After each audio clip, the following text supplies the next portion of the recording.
Let me tell you something: if you've never watched a grown woman in a tennis skirt try to claw her own clubhouse back from a county tax auction, you're missing out on one of life's purest bits of poetic justice. Picture this: county courthouse steps, 10 a.m., the sun barely warming the marble, for bidders milling around, and Karen, yeah, that Karen screaming, "This is illegal," as I bought her precious clubhouse for $325,000. And to think, 3 years earlier, this same woman tried to slap me with a $15,000 fine for my grandfather's dock, which has been part of the lake since 1953. Let's back up a sec. The real villain here, Karen Whitmore, HOA president with French manicured claws and the ethical compass of a parking meter, figured harassing a union electrician like me would be easy pickings. She loved paperwork, loved lawsuits, loved her clipboard like it was a designer purse. Only thing is, while she was busy racking up billable hours with lawyers, I was quietly uncovering the fact that she'd never actually owned the very property she was trying to steal from me. Fast forward to today. Karen writes me rent checks every month, just so she can let her neighbors use the tennis courts she thought she controlled. Now, let me ask you, what would you do if your HOA came for your family land? Drop your wildest HOA horror story below. And hey, let me know where you're watching from, because what happened next is the most satisfying takedown I've ever witnessed. So, here's how it all started. My granddad Joe built our 2-acre lakefront cabin with his own hands after coming home from Korea in '53. Every board, every nail, every stone is sweat, his therapy after war. The place smells like cedar, wood smoke, and old coffee, and the dock he built? It's seen more winters than most folks in this county. After my divorce, which, let's be honest, took half my life and half my savings, I got the cabin. Free and clear, with water rights that predate every house on this lake by 40 years. At 52, I was just trying to rebuild, tie fishing knots where I learned as a kid, and enjoy a bit of peace until Karen showed up. You know the type. Pulls up in a white BMW, tennis gear more expensive than my old truck, fake nails clicking against her clipboard. "Good morning," she chirped with that real estate smile. She introduced herself as the HOA President Sunset Ridge, if you're keeping track. With her was Steve Patterson, her ever-nodding sidekick who looked like he'd break into a sweat just disagreeing with her. They hit me with official business. According to Karen, my dock violated new aesthetic standards. Her voice went syrupy. "You understand, we're just trying to maintain property values." She handed me a violation notice, told me I had 30 days, or else it'd be a $15,000 fee. I nearly spit out my coffee. My granddad's dock was here before their subdivision was even cornfield. That's when I knew. This was a woman who'd never been told no, so I called my buddy Mike, union man turned paralegal. "Bring me every document you've got," he said. He smelled something fishy. 2 days later, he's grinning over my kitchen table. "Dan, your place legally can't be subject to HOA rules. Your deed predates their whole operation. Here's a tip.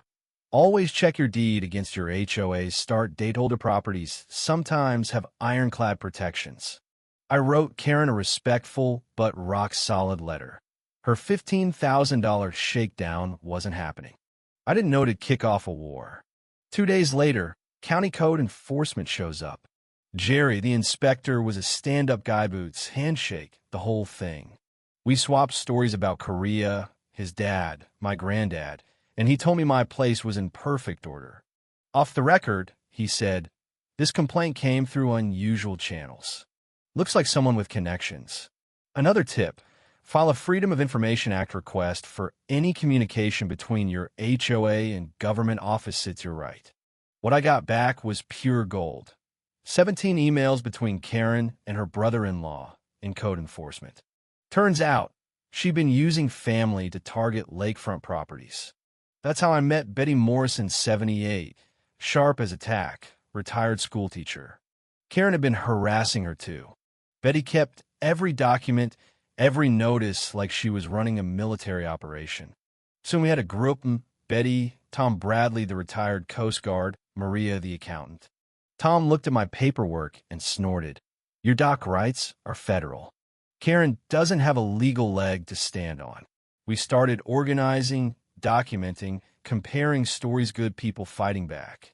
But Karen wasn't done. In the middle of my birthday barbecue, a process server hit me with a lawsuit claiming my dock was a navigation hazard. She'd hired some big downtown law firm, the kind that charges $5,000 an hour to scare people. But here's the thing. That public humiliation made my neighbors furious. Maria, who barely spoke, stepped up and offered to analyze the HOA's finances. She'd seen legal bullying before. Mike, meanwhile, unearthed that Karen had ethics violations on her real estate license and that the original developer left $340,000 in unpaid environmental fees when they went bankrupt. The HOA never got official ownership of the common areas. Another tip: property lien searches at your county recorder's office are dirt cheap and can save your hide. We got serious, recorded every conversation, took pictures, built a mountain of evidence. On July 4th, Karen crashed our block party, drunk, shrieking, "This is my lake now." I caught every word on tape.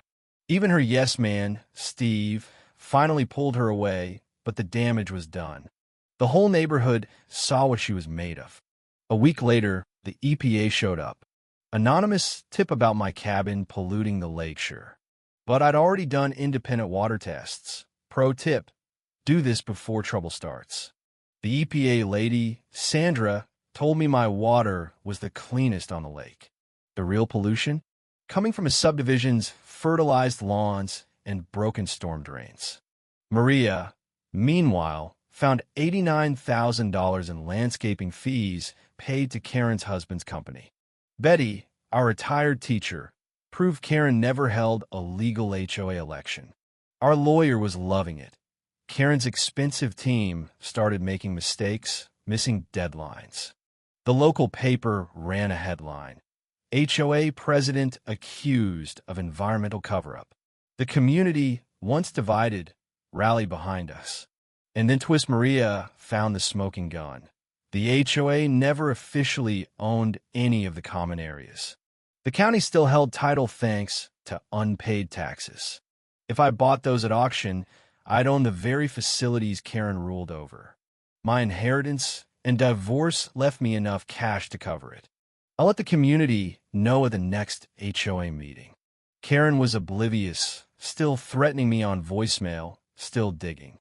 As auction day approached, we made sure everything was buttoned up.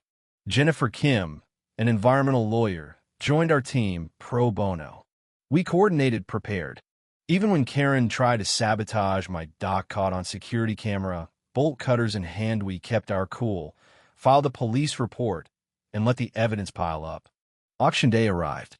Courthouse steps for Bittersum, Karen's last-ditch LLC, a developer, and an environmental group.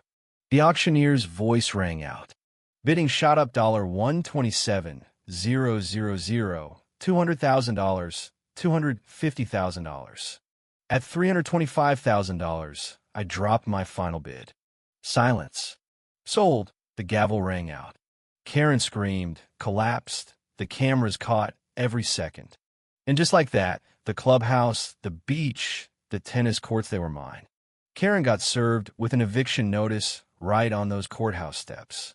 I set the new rental rates at $15,000 a month, just like she tried to squeeze out of me. My neighbors cheered. Tom gave me a salute. Betty had tears in her eyes. 6 months on, things changed. Betty won the next election and brought transparency back. Environmental restoration started in earnest, water quality up, kids laughing on the playground again, fish returning to the lake. Karen lost her license, got hit with criminal charges, had to move away to a small apartment. I didn't gloat well, maybe just a little, but I did take pride in seeing justice work. Maria and we started dating, yes, fighting for what's right brings folks together. Betty wrote a book about standing up to HOA bullies. Tom became a local legend. And me? I started a YouTube channel teaching people how to defend their property rights. The world's full of Karens, but it's also full of folks willing to fight back. And I always come back to the same spot, sitting on my dock at sunset, flag flying, water clean, knowing my granddad would have been proud. Sometimes the best revenge isn't getting even, it's building something better than what they tried to destroy. So, what's your wildest HOA nightmare? Drop your story in the comments. Who knows, maybe your fight will be the next one we take on.